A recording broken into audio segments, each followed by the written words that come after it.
Welcome to Collier's Wood Shop.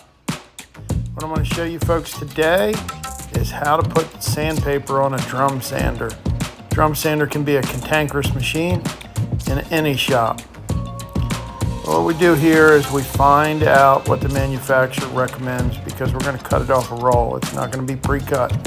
So we're going to cut our sandpaper. Here's what the roll looks like. We're using 100 grit. We measure it out, then we cut it. And then once you cut it to length, you're going to find that you need to cut it to an angle on each end. You actually go opposite directions. I've learned the hard way.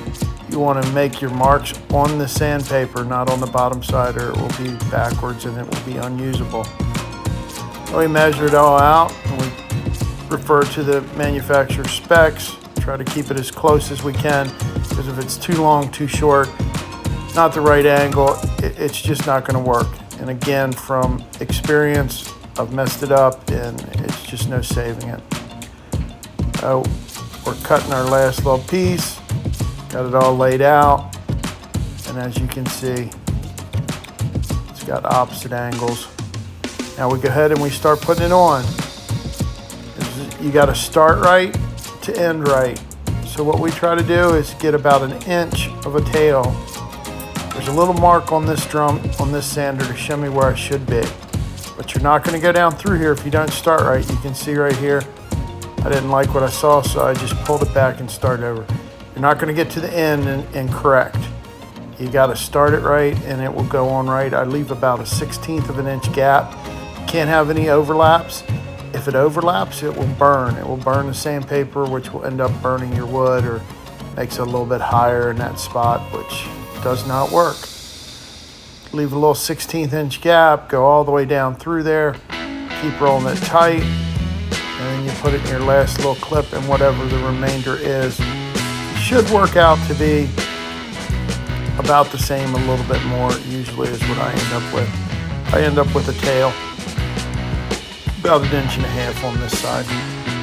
There it is, it's all on there. About a 1/16 gap. There you can see an inch tail on that side. I'm gonna come down to this side and look, and the tail's a little bit longer. About 1.5 inches on that side, maybe 2 inches. Then we go ahead and we put our dust collector back on. We lock our top. And we fire it up, make sure everything that we got, what we did, works. Let the machine run, make sure sandpaper's on there right. And as you can see, we open it up. She's running fine, nothing's loose, nothing's flying off. So what I'm going to do next is the sandpaper's going to stretch, the sandpaper's going to season into the roll. So we turn it off.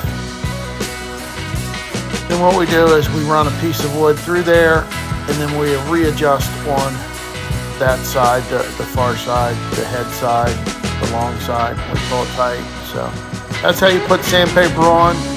Love my Powermatic. Great machine.